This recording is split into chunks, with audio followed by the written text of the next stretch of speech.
Sometimes a project can be cursed. Regardless of its quality or the love behind it, it just fails to land. Repeatedly. Cyberpunk is a genre that has strong aesthetics and deep themes, and everyone loves conspiracy theories, so combined with an interesting narrative approach, such a project should at least be going along steadily, but no, it's not.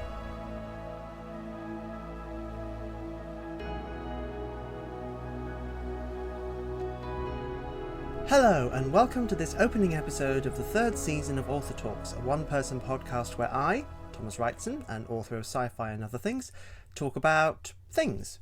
Be it short story readings of my own or others' fiction, discussions of various topics, or, as in this case, analysing something. I had intended a different topic to be featured, but I've bumped that back to the final episode of this series, so it can act as a bookend and matching set with this one. As part of my upbringing, I've naturally been steeped in the culture of video games, and I've ended up as a low-key fan of a few series that might be considered relatively niche or outside the popular sphere. Drakengard, Fabula Nova Crystallis, Code Age, Fatal Frame, Dead Space, Panzer Dragoon, Shadow Hearts, mostly from Japan, as you'll have twigged. But there's one that fascinates me because it has all the ingredients to succeed. Wide availability, innovative gameplay, interesting stories, choice-based narratives. Yet this series seems to be irrevocably jinxed. I'm talking about one of the godfathers of the immersive sim genre, and what could well be a modern sci-fi/cyberpunk classic. Deus Ex. Small note before we start proper, Deus Ex as a series is extremely gameplay driven. Its story is good and drives parts of the gameplay, but I'm talking about the story, so yeah, this episode might be a bit shorter than you expect. The original Deus Ex released in 2000 and took a portion of the gaming scene by storm. Its reputation has only grown with time due to its freedom of choice and distinct world design. Its creator, Warren Spector, intended Deus Ex to be a grand merger of cyberpunk and conspiracy theories with a dash of mystery and corn. The fact that it continues to get a variety of mod support should say something. You are J.C. Denton, a special counter-terrorism operative who has advanced nanotech augmentations. You are deployed to various locations around the world in the midst of a global pandemic that is crippling the lower classes and giving the elite ever greater power. And suddenly this description has gotten a tiny bit triggering. Yeah, that's something about Deus Ex. Due to it being based in a genre that focuses on shining a light on present-day issues of corporate greed and social decay, and what people as individuals can or can't do in the face of it, some of its stories have aged a little too well for comfort. The aesthetic is deep purple cyberpunk, with deep purple dialogue to match, delivered by some of the most out-there VA you will ever hear. It also indulges in every conspiracy theory and covert group from the last century and change, or at least it feels like it. We've got the Illuminati, Majestic 12, government corruption, Area 51, nanite plagues. Just throw a dart at a mood board of Conspiracy 101 and Deus Ex will probably have it. I came to this story after I'd experienced the others in this series, and I didn't like it. It's still worth a laugh, as some of the dialogue is frankly bonkers, but the combination of its line deliveries and how dark the setting otherwise is throws me off a bit. I mean, there's levity, and there's what Deus Ex does, which is closer to black comedy. If you're coming into it from later entries, you may get some tonal whiplash. That being said, there is a lot of social and philosophical debate in the dialogue, to the point that it can feel like someone's transcribed lecture notes. Talk to a sex worker during the Hong Kong section and you're likely to get a 5-minute discourse on the philosophical and existential implications of her trade. No, I'm not joking. I also really like some of the characters. JC's as plain as bread, but his brother and Tracer Tong have some zest to them that make up for that. The two cyborgs are both extremely intimidating and hilarious, as their appearances and personalities seem purposefully mismatched. Walter Simons and Bob Page are two of the best villains you'll come across, and then there's the AI character, Daedalus/Helios, who is someone. It'd take too long to explain. While there is a bit of lack of choice which undermines what the story and characters are doing, you can't side with the bad guys, it's still got a surprising amount of flexibility. Deus Ex has a near unique flair about it, even if it can sometimes feel like I'm experiencing a story co-written by Christopher Nolan and Mel Brooks.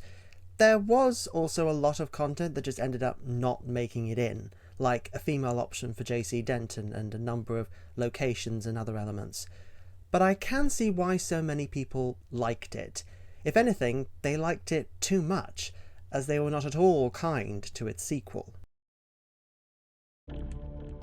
Invisible War released in 2003 and remains something of a black sheep in the series canon. People, from players to its developers, didn't like it for a number of reasons.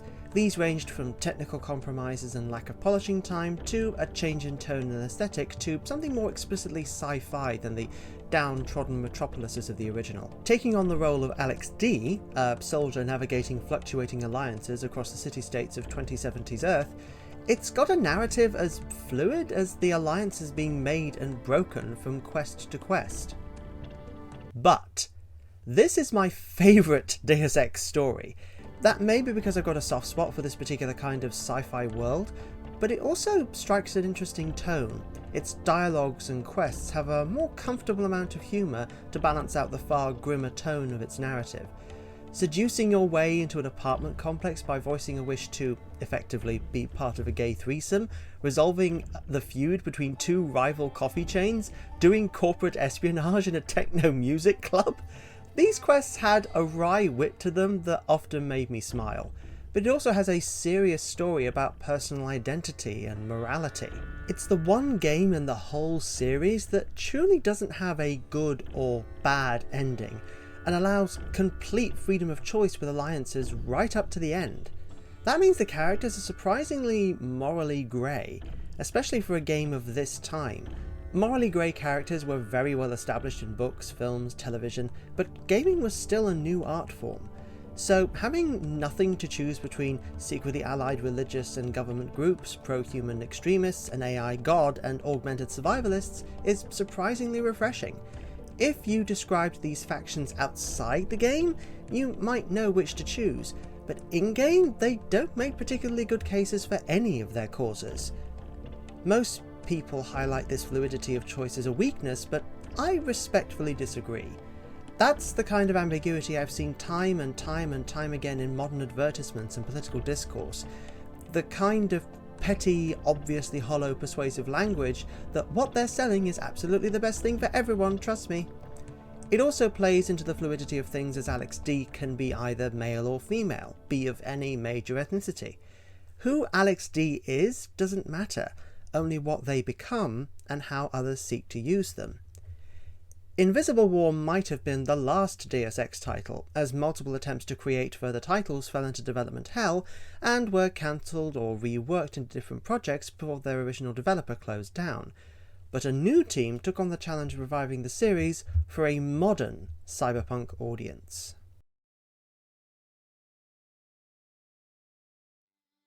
Human Revolution released in 2011 and was the kind of critical and commercial success most first-time developers could only dream about. Set a quarter century before the original game, it followed SWAT team member turned private security chief Adam Jensen through a conspiracy relating to the apparent murder of a group of scientists on the brink of a scientific breakthrough. The cyberpunk is strong with this one, with themes of transhumanism, corporate interference, and social extremism taking centre stage. The setting is one of the best I've come across in a while, a time when humanity is solving multiple environmental issues, but social divides are greater than ever due to increasing automation and the creation of augmentations. Humanity is slowly splitting between orgs, in quotes, and those who either can't or don't want to use the new technology. When I first experienced it, I found a compelling mystery storyline set against a turbulent time of change. It helps that the story is well written, even if it still has that slice of ham the original was saddled with. It plays to its tropes, and I can respect it for that. It can get a little long-winded, especially if you've got the director's cut, which incorporates two now mandatory sections that were originally DLC. But it's also a story I don't easily get tired of going through again. Some of the side quests are genuinely compelling, and the main narrative never gets old. There's also a genuine commitment to atmosphere, as people will speak in both English and the local language of their home countries, so sprinkling with Spanish and a lot of Mandarin Chinese. It's quite refreshing. And even though he's rather flat, I did genuinely grow to like Adam as his own character. I think appropriate credit should be given to his voice actor, Elias Toufexis, who managed to make husky monotone a joy to listen to. I'm seriously wondering how many of the lines he cracked up at before he got it down, as some of these side quests are so cheesy and Adam's reactions so deadpan that they are unintentionally funny. Also, just reading about the backstory of how Toufexis portrayed Jensen and got into clashes with the writers about it is fascinating. The story also succeeds in creating other compelling characters that one either adores or enjoys hating. Farida Malek and Francis Pritchard are great supporting characters. David Sarif is someone I love to loathe, and antagonists Hugh Darrow and Zhao Yunru emphasise the approach the writers were taking with the Illuminati, a loosely aligned group of corporate elites, which makes them much more threatening than some Kabbalistic secret society. There's also an existentialist sex worker you can listen to in-game, so some things never change. Human Revolution was a hit, and remains a well-liked and well-remembered title with people both inside and outside the Deus Ex sphere. And while it did have production issues, they didn't cause too many problems in the final product. So could it be that the jinx was broken? No, it wasn't. The Fall, released in 2013, is a game originally created for mobile and tells a smaller story within Human Revolution's timeline. It also continues the narrative from a spin-off novel by one of Human Revolution's writers, James Swallow, called Icarus Effect. Following augmented rogue soldier Ben Saxon as he explores a city in the midst of a medical crisis, hunting the same mercenary group as Adam, well, that's really all we get. I can't say much about this story as it was never finished. The story stops at a to be continued, and Swallow did confirm that there were plans for a second game following Saxon's adventures that was never developed. Instead, we're left on a perpetual cliffhanger. The fact that I'm annoyed about this, rather than resigned, shows that Saxon is, to a point in my opinion, a character worth following. In some ways, he's better than Jensen in Human Revolution, with a compelling reason to push through as he and his companion are suffering from implant rejection. Maybe it's because he's British that he feels more compelling to me, as otherwise this series is very, very American. It suffers from a lack of context due to it being a sequel to a novel, and it does a surprising amount of heavy lifting in relation to two new characters, pilot Alex Vega and the mystery hacker Janus. And these lead me into the next game, and oh boy, it made me want to write this script because I have feelings. Mankind Divided released in 2015 and set a far grimmer tone than any of its predecessors. In the wake of a violent mass hysteria of augmented people dubbed the Aug Incident, much of humanity has turned against augmented people, segregating them and stripping them of legal protections. Adam Jensen, now working with an Interpol task force and secretly collaborating with Vega and Janus to expose the Illuminati, must investigate a new terrorist threat in the increasingly authoritarian city of Prague. And yet again, we are getting into trigger warning territory. This story is grim. It also has little subtlety about it, as this is a world where the augmented equivalent of Jim Crow laws are being enacted, with Prague being a particularly vicious example. Though there are some aspects of its world promoted in the marketing, such as the phrase Aug Lives Matter and the term mechanical apartheid, that barely feature in the game at all. Those phrases did draw some real ire pre-release for understandable reasons, so maybe occurrences of them were trimmed down. I can't confirm this, but I wouldn't be surprised. But that doesn't mean this world pulls punches. I'll give you an example of something I came across that forced me to put the game down for a fortnight. I entered a cellar, all set up for an amateur performance of some kind. It was the play R.U.R. by Karel Čapek, which might understandably have become a taboo play in this place and situation. I assumed it was some kind of underground resistance movement, but I found a message and discovered this was created by a mentally ill woman who was hiding in an ideal dream, with her brother saying he could no longer protect her, I met this woman in a side quest later, and faced with the question of providing safe ID, I had to choose between her or a grandfather who had inadvertently killed his grandchild during the org incident. Suffice to say, even before this side quest, I was gut punched. This wasn't some piece of passive resistance, it was the delusion of someone damaged by this terrible event.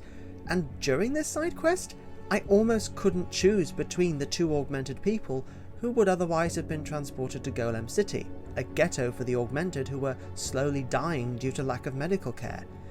And this is just one side quest. Throughout the whole game there is an overtone of discrimination in every interaction Jensen has with a non-augmented person who doesn't know him personally, and even some who do. A preconception present throughout everyone that the augmented are up to no good. Jensen is also different, worn down and pessimistic about the state of things, despite wanting them to change. If any story felt like traditional cyberpunk as I've encountered it, that being mostly rather depressing if you think about it for more than 5 minutes, then this counts. In fact, having played through it once, I don't have the stamina to pick it up again in a hurry, simply because the tone left me deeply depressed. Every choice I made had weight, and they always had a sting in the tail somewhere. But the kicker to this story is that, well, it's unfinished. The game stops at what was originally intended to be the halfway point, although an entire extra half game's worth was provided through 3 DLC missions. But even if the stories those missions tell are interesting in their own right and almost provide a coda for the game as it stands, they're not the conclusion that was planned. The trip to a planned haven for augmented people, a confrontation with the mastermind behind the terrorist cell that had taken so many lives. We just didn't get that. So, what happens next? Well, no one knows. The intended continuation / conclusion with Jensen facing what he could of the Illuminati before their inevitable rise to power in the original game was scrapped, and most of the team either left or were let go. Another attempt to create a new Deus Ex, without Jensen this time, was in production for 2 years before being quietly cancelled. And apparently its current developer, Eidos Montreal, is shopping around for a publisher willing to take on another attempted Deus Ex title, with the series' wobbly commercial performance apparently being a hindering factor. See what I mean? This series feels like it's jinxed. And through my prolonged relationship with the series, I've come to realise that the aesthetics and themes of cyberpunk aren't something I can enjoy to the full without some extra thing. I bounced off most of the major pillars of cyberpunk fiction, but Deus Ex just stuck. It stuck because there is a compelling narrative that speaks to my generation, not the generation that was around when cyberpunk was being codified.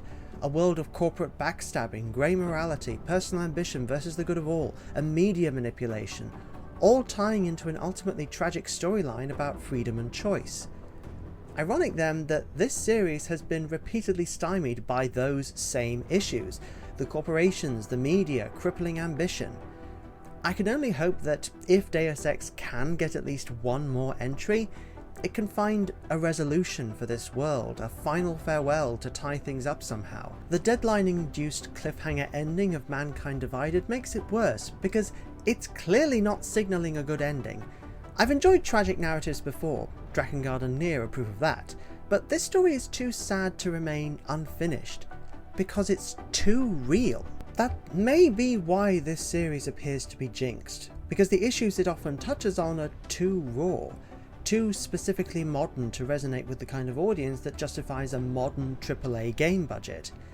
Conversely, when it does touch on something less on the nose, like with Invisible War, series fans don't like it and they often shout loud enough that people steer clear of it. Just my opinion, I must emphasise. Should Deus Ex compromise on its identity to sell more then? No. Just because I don't fully get on with something doesn't mean it should change to suit my tastes. That's beyond petty. And when applied to other people, I think this also counts for Deus Ex. If you changed anything about its identity in that respect, it wouldn't be Deus Ex anymore. And frankly, if I didn't get on with it on some level, I wouldn't have unlocked every Steam achievement in Human Revolution. I wouldn't have completed Mankind Divided. I wouldn't have gone as deeply into the series' history as I have. It's a bit like Dead Space, where I don't get on with everything it does, but enough clicks that I like it. And just as Dead Space shines an uncomfortable light on our psyche and is a universe without a good ending, so too does Deus Ex shine on the worst parts of our modern society and takes them to a dark extreme.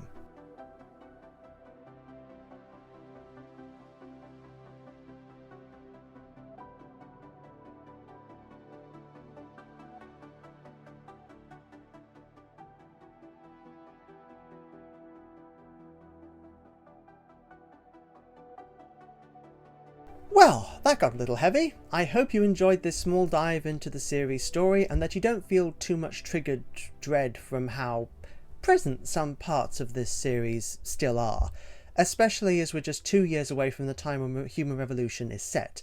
We've almost reached the beginning of the Deus Ex timeline. If you've reached this far, thank you for listening. Deus Ex is a series that deserves love if you have the stamina for its world, and each of the games go on deep sales quite often on Steam and GOG and maybe other platforms. Albeit the older games might need some tech knowledge or fan patches to run properly on modern systems.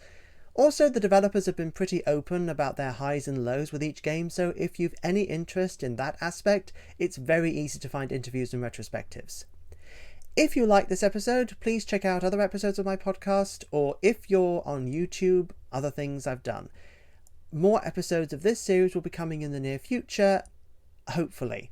I can't guarantee they will be regular as clockwork. If you'd like to support me, you'll find links to my latest book in the description below, Lost Station Cersei, the second entry in the science fiction space opera series, The Cluster Cycle.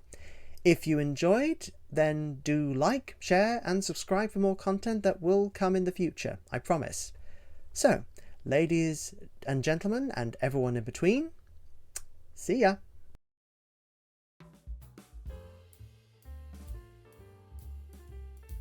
Cyberpunk is a genre with Got my glasses on now so I can read the darn script.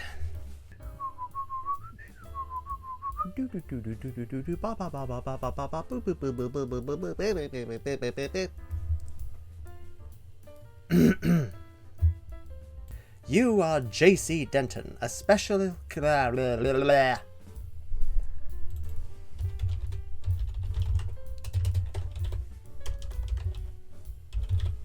When you have to do script rewrites on the fly. Taking on the role of Alex D., a soldier navigating fluctuating alliances across the city state. Not again. Blah, why does it always trip me up? Taking on... Blah. I think appropriate... There's also an existentialist sex world. Try again. Though there are some aspects of its world promoted in its marketing, such as the phrases... I'm going to have to redo a lot of that.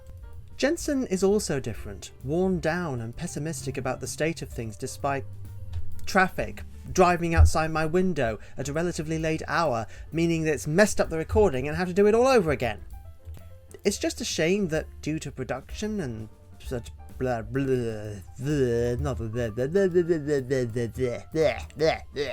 see what I mean? This series feels like it's jinxed.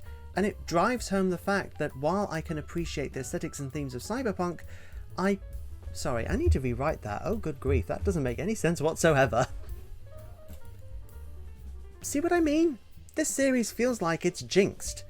And through my prolonged relationship with the cars that are still ruining bits of my recording, the deadline-induced cliffhanger ending of Mankind Divided... My mouth's getting tired. End of recording. It is nearly 11 PM because there's a lot of traffic around at the moment because of the time of year and where I live. I've had to adjust the scripts on the fly as I've been recording this because of grammar or writing or content mistakes, and I hope that the outtakes you will find here will be at least entertaining. you know, fingers crossed and all that. Hopefully my next session will not be quite this draining, because Deus Ex is definitely not a series for the faint of heart. Oh boy, that ID side quest.